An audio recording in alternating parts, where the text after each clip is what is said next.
This podcast is proud to be part of the TalkSport Fan Network. TalkSport. Powered by fans. Danilo's free, and it goes to Gibbs wide. First time we've seen them attack them, and there's Francis! Well, that's what I wanted to see Robinson do. Taylor, he scores! And the City ground goes ballistic! Here's Bob Williams. He's through here! And in the end, Forrest will say it doesn't matter how you play as long as you win it. Yeah!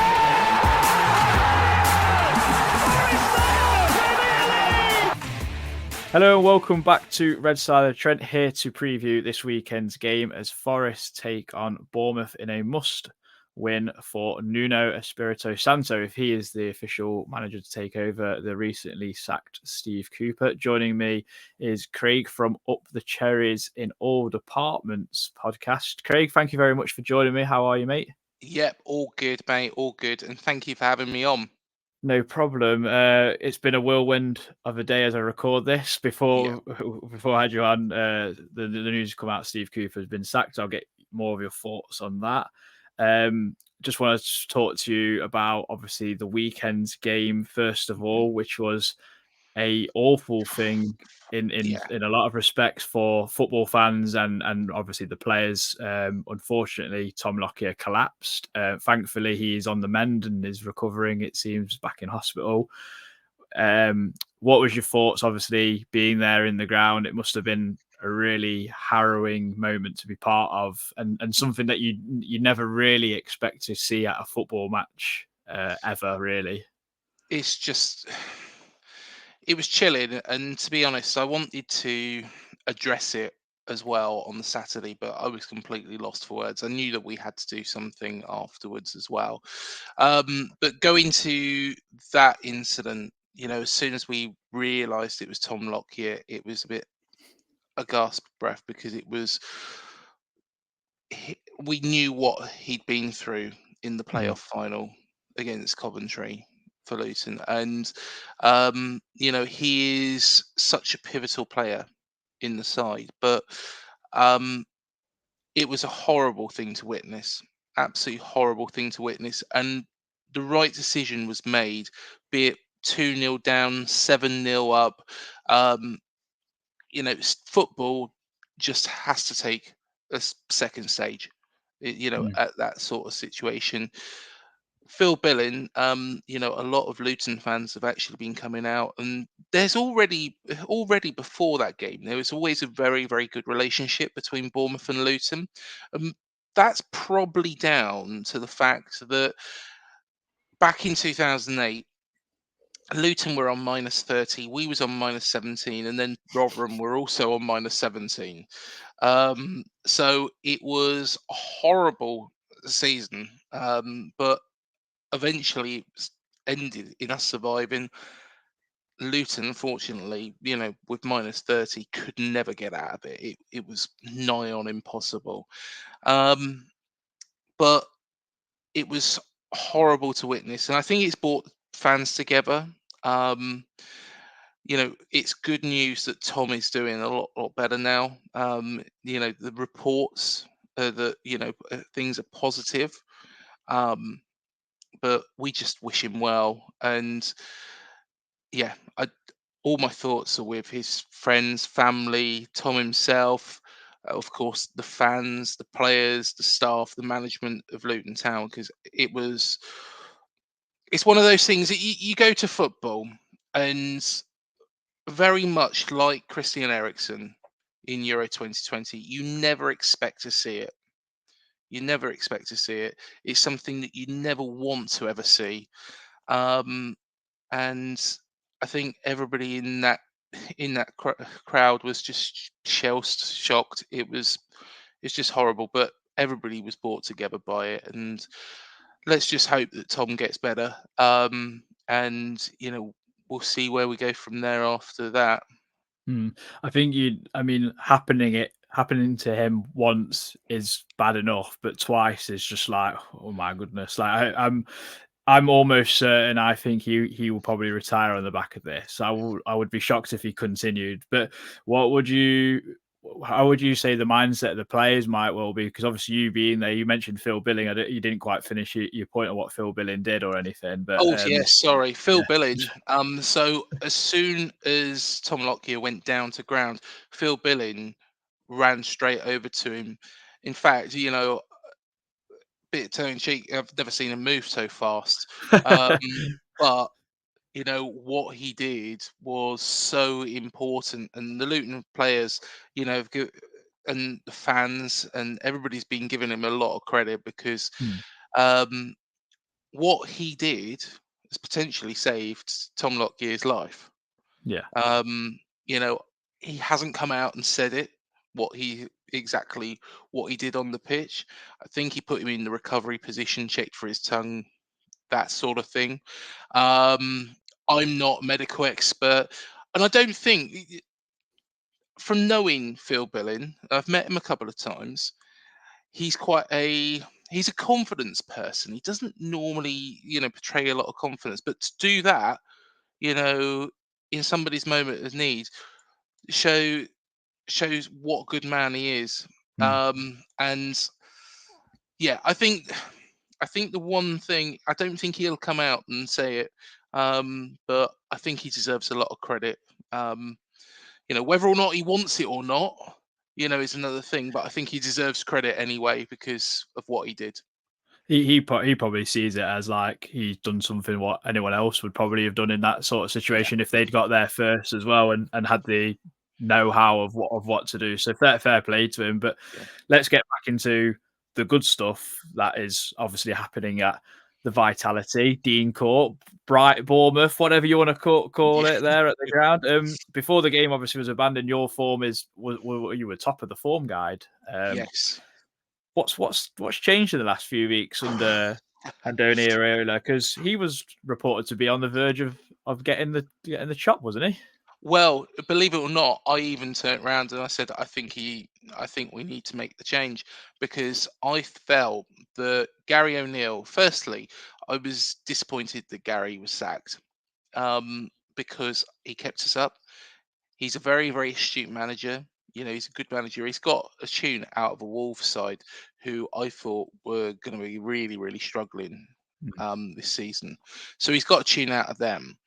Um, and at first, he got the point against West Ham. He got a point against Chelsea. Thought, all right, okay, fair enough. Building himself up. The games that shocked me. So there was 3 games. Brighton away, we was 1-0 up, and stupid decision. Between Kirkes and Neto. I would probably blame it on the goalkeeper, the captain. And completely got mixed up. I don't know what they were working on at training. And then in the first, I think it was 16 seconds from the restart, after half time, um, Brighton scored. Matoma, how you do that?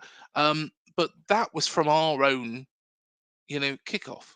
So we kicked off, and 16 seconds later, we'd conceded. So there were some real concerns there. The Arsenal game was not good. We got beat 4-0.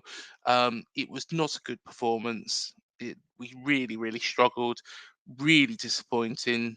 The players just didn't really seem to be able to play the style that Andoni Iraola was wanting out of them. And then we come to the Everton game, which has got to be probably one of the worst performances that I've ever seen from Bournemouth in the Premier League.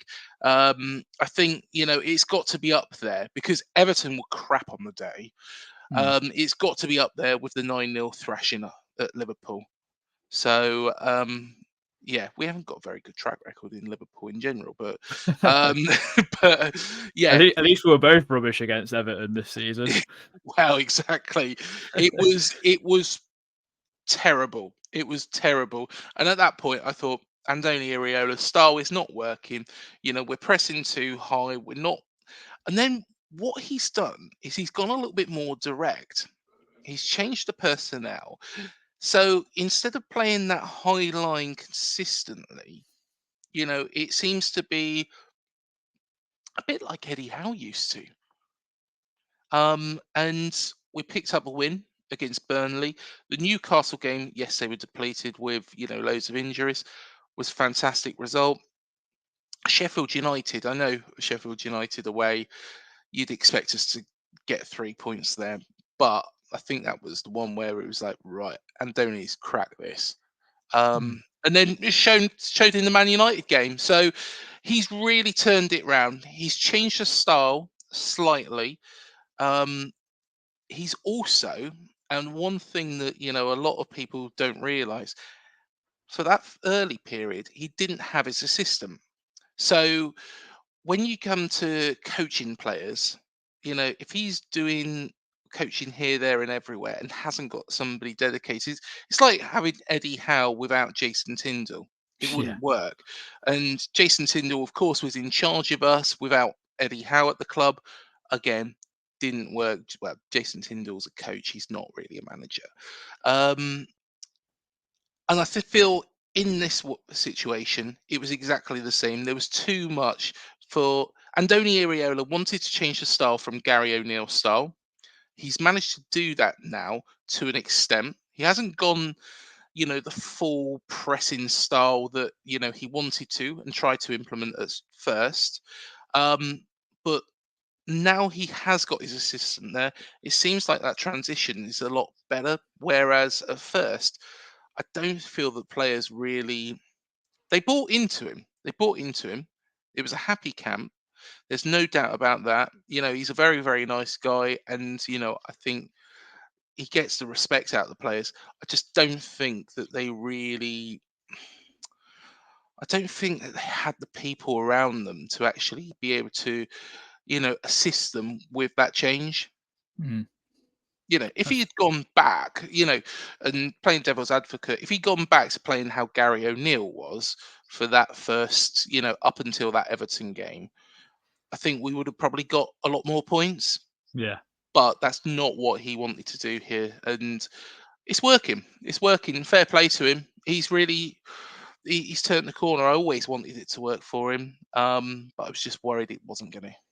Yeah. For our listeners, Craig, who might have not been able to watch a Bournemouth game this season on Sky or Match of the Day doesn't really tell you a lot, to be honest, in terms of styles and build-up play and etc. I mean, I've not been able to watch Bournemouth this season. Really, you've not been on telly too much to actually to No. take a game in. Weirdly enough, but how would you describe your football style? Do Bournemouth like to play out the back? You mentioned there a pressing style.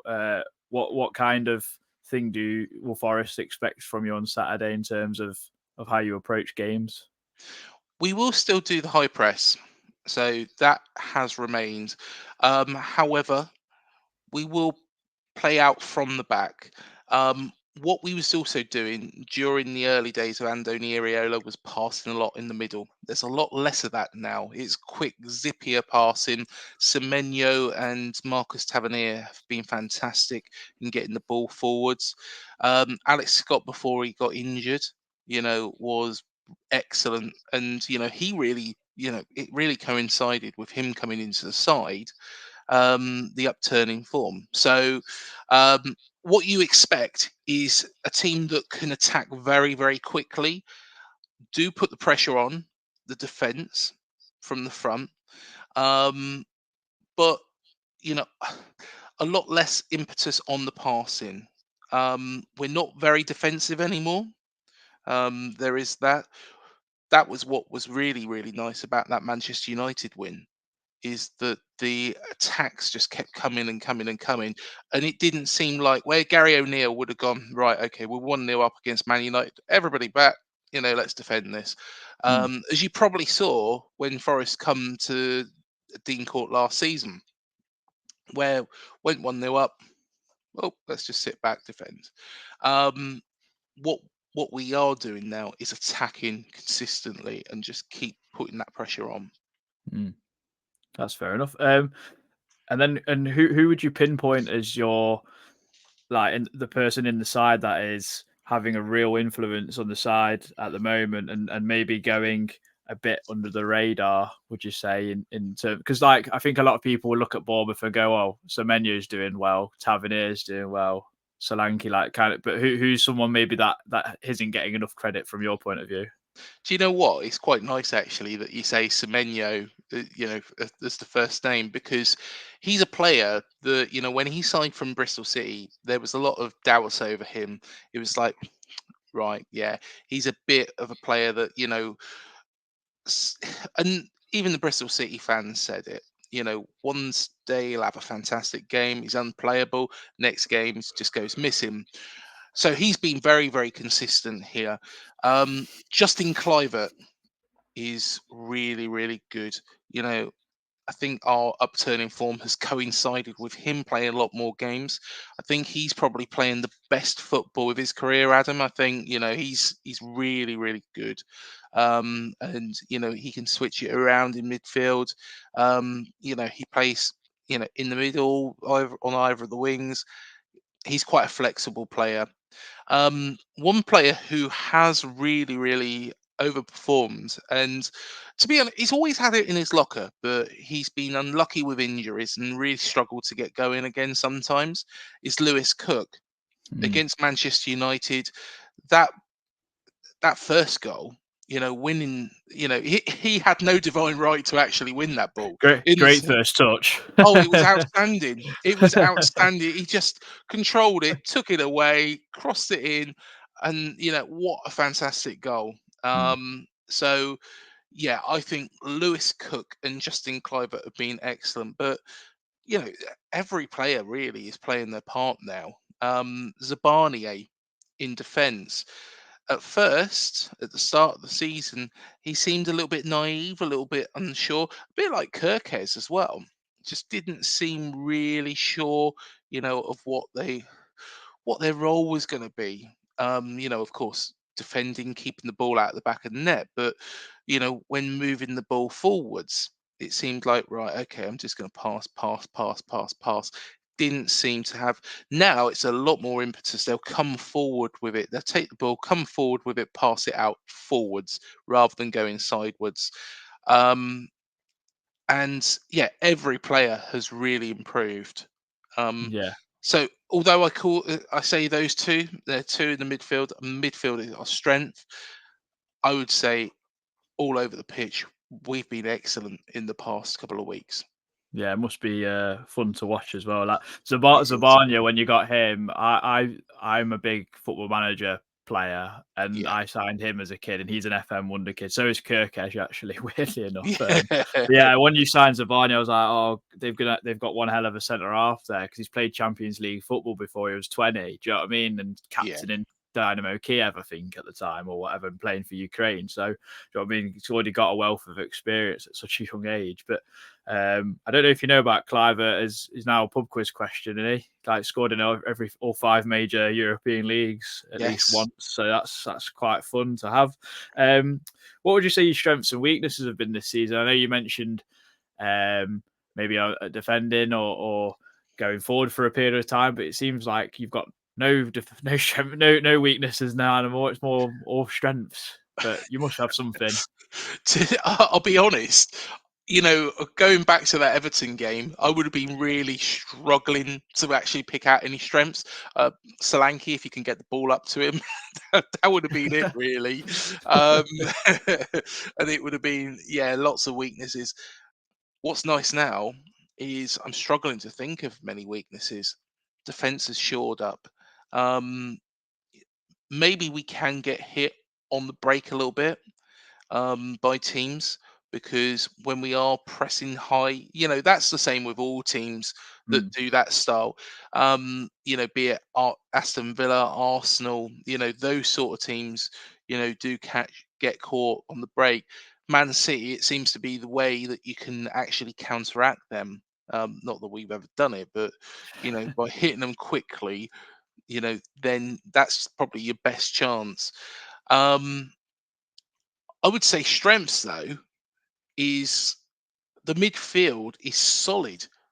It's it's just it's just fantastic to watch. The Who's transition. Who's playing in there for you at the moment? Because that last couple of games I've looked, Lewis Cook seems to be like the prominent one, and then it's kind of a mix between like Billing, Cliver, and Ryan Christie. It seems recently. What's kind of like your midfield 2 or 3? How is that kind of lining up? So what we're doing at the moment is we're going with effectively a back 4, and then you've got 5 in the middle, with Solanke up front on his own. Now this does always change. Billing, what he was doing last season was just behind Solanke. A lot more players have gone into that role now. Hmm. So it normally seems to be, Tavernier on one side, Semenyo on the other. Again, they're quite interchangeable. They seem to be interchangeable. Then in the midfield, you do have the likes of Lewis Cook, Ryan Christie as well, Justin Cliver, Phil Bill. So it's a mix of those players, but they're all really solid players. Hmm. So what you'll tend to find is it's going to be one of two things. It's either going to be, a midfield 4 in a pattern with a defensive midfielder or an attacking player. If it's an attacking player, it's normally going to be Phil Bill or Justin Cliver. If it's going to be a defensive player, it's going to be Lewis Cook. But I wouldn't be surprised to see, those two in there as well with Hmm. another. Ryan Christie, you mentioned him there, has been excellent. Very, very quick. Very, very. He's probably not the best player on the ball, but he gives 100%. His shooting's, you know, abysmal sometimes, but his work rate, what he does, he gets stuck in. He's a bit of a terrier in the centre. I think, yeah, he's another player, who has been excellent for us. We haven't had, for the past 5 weeks, there's not one player you could say, don't wish we wasn't bringing him on. Yeah, it's good. It's going well for you. Yeah. I just wanted your thoughts on Forest in the current situation, Craig. Today we've sacked Steve Cooper as we record this. We'd won 1 in our previous 13 Mhm. games. We've lost 3 games on the trot at home, which is and Bournemouth love coming to the City Ground, as I will mention in the next statistic, which is in our last 6 meetings. Bournemouth Yes. have won 4 out of those 6, and 2 of them have come to the City Ground, 2 at the Dean Court, as you've called it. So you're a bit of a bogey side for us, but you must be rubbing your hands together in anticipation, but also with a slight caution, I guess, because Nuno Espirito Santo potentially coming in, which it looks like it's going to happen. There's a potential for new manager bounce, but there's also the potential for it to get real toxic at the City Ground because he's coming to replace someone who's done so much for the football club in such a short period of time as well, in Steve Cooper. Well, it's an interesting one, this, because before, going into this game, I thought, and I said on my preview as well, I think it's going to be a very, very difficult game because everybody is going to be behind Steve Cooper. They're going to be gunning for Bournemouth. They want to, he hasn't lost the dressing room. That was my saying. Is I don't think Mm. he's lost the dressing room. Um, I think the performance against Spurs was good. I think it was good. Um, Unlucky, the goal was ruled out as Mm. well. It was offside, but I hate VAR. I Yeah. absolutely hate VAR because it should be used for clear and obvious. And I think the decision needs to sit with the referee, not Soho Square. Anyway, I digress. But I think Forest have been a little bit below par, Mm. recently. I think it's fair to say that Fulham performance was shit. Put it mildly. It was terrible. I did have to watch it, the highlights back, and it was just 6 and 7s at the back. It So was bad. It was real bad. yeah. The big question for me though is now that Cooper's been sacked. Now there could be one or two things that goes here because a new manager bounce normally works when a team is when a manager has lost the dressing room. When a team fired up to get something under their belts. This is I don't know. Don't take this the wrong way. I think this might even work against Forest. Mm. In this match, and the reason being is because the amount of time that Nuno is going to have to work with the team. He's got literally 3 days before the game now. Yeah. It maybe not even that. I would hope. If I was a Forest fan, that Nuno would be there tomorrow, ready to take the training session. Yeah. Probably isn't going to be that as well. So he's got even less time. Um, There is another funny statistic, though. I'm sure I'd have to double check this one, but I don't believe we've beaten Nuno Espirito Santo. So I don't believe we've beaten him. But Steve Cooper, we've got a fantastic record against. Yeah. So, so who knows? But yeah, I think I Forest. suppose on one hand, like Forest fans don't know how we're going to line up or play, and neither do Bournemouth. So it's kind of just like, we'll kind of just turn up and see what happens on Saturday, which is going to be great for everyone, isn't it? I don't know, but what are your thoughts going into? So I completely agree with your opinion in terms of it can go. It's always going to go one or two ways. That's just life, obviously, but Yeah, it's.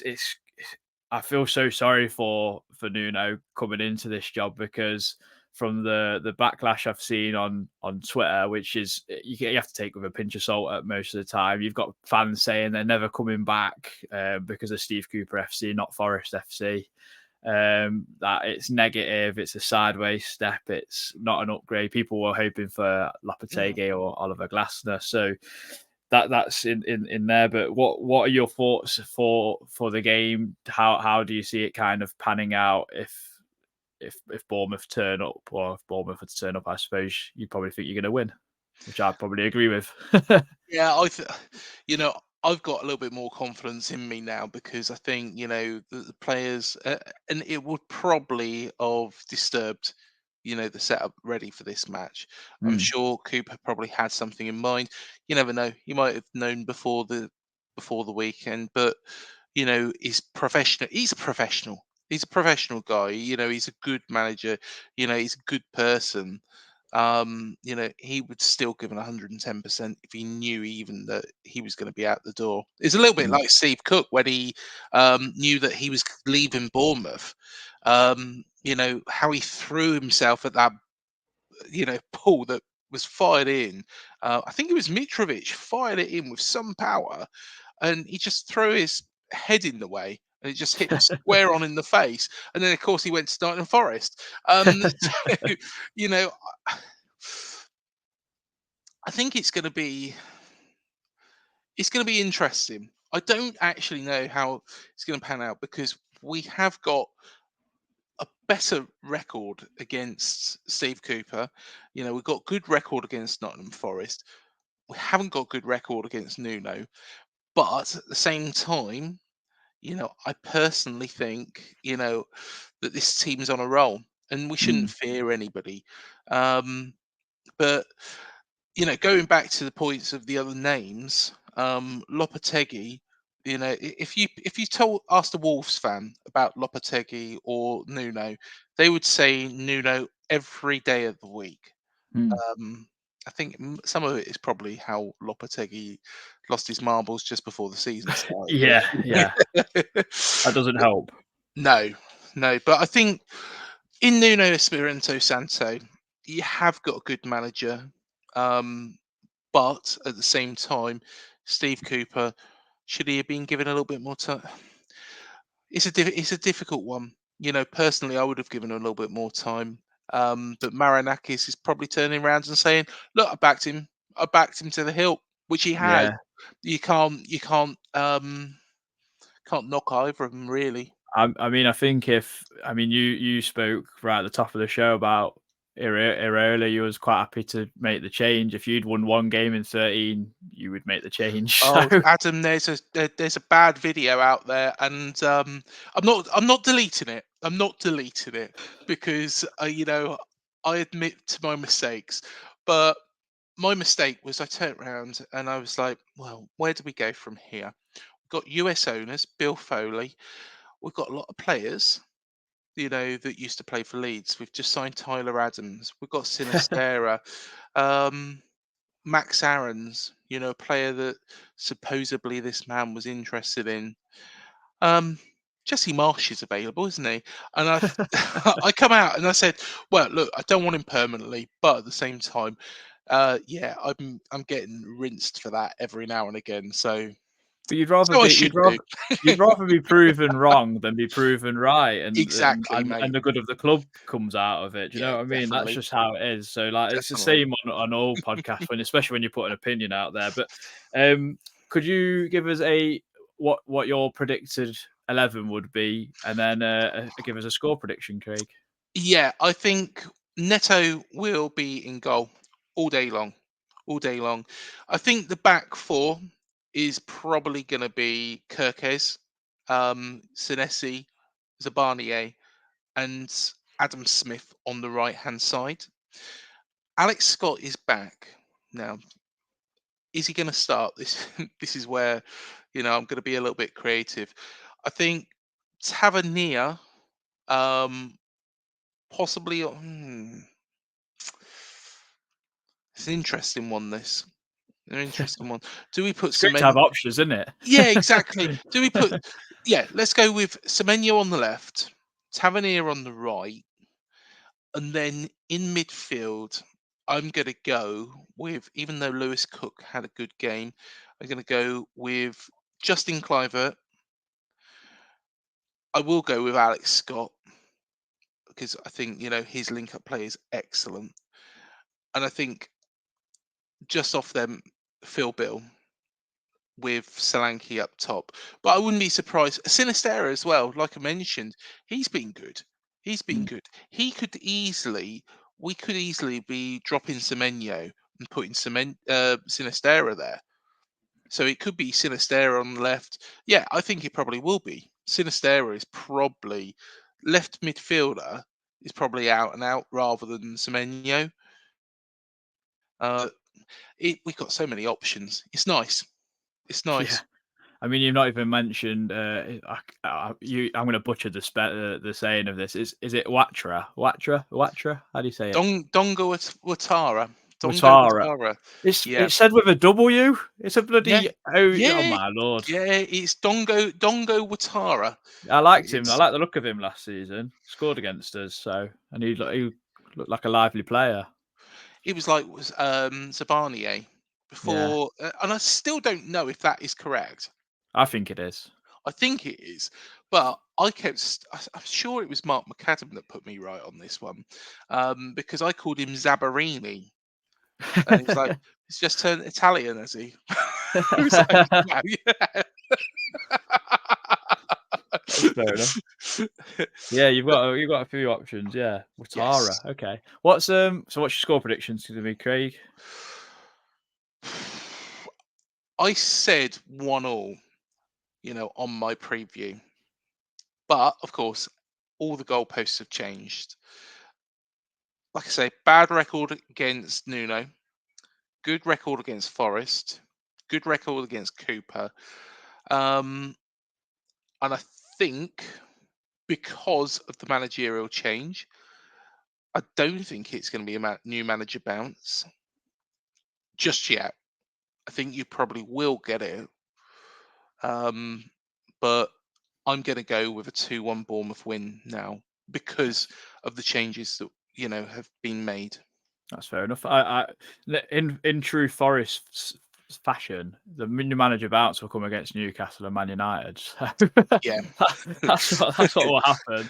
you've got nothing to worry about with Man United. Honestly, even though that Man United game, they really pissed me off because they were like, oh, Man United are just terrible. You know, We should have beaten them. I mean, 2-0 up, and we sat back and then let referees. Well, referees made poor decisions. It's in the past. It's one of them. It's gone now. I You can't win the dwell on that. midfield against Man United, you've got a very, very good chance of beating them. Well, we'll see. We'll soon find out. Craig, thank you very much for coming on the podcast. If anyone wants to check out your podcast, where can they do so? So the podcast is Up the Cherries in All Departments, UTCIAD. So you can find us on YouTube, Twitter, Instagram. We're also one of the TalkSport Fan Network channels. So by all means, find us on there. So yeah, let us know what you think. We've had Harry Redknapp on several times. Oh, lovely. So yeah, Harry's a regular now. Harry's a regular now. You know. You come on with a jam roly poly or what? Oh yeah. Although saying that, I have, to be honest, I think that this is probably going to result in me buying Harry and San a bottle of wine, bottle of vintage reds is what I think the part of the deal was that I would win £1,000 if I got it right. But I think it's going the way that they're going to get a vintage bottle of reds, because I turned around and I said, Everton, no, I just don't rate them. I think they're going to go down. Yeah, I think I wish I hadn't made that prediction with Harry. Fair enough. Thank you very much, Craig. No problem. Thank you very much for coming on.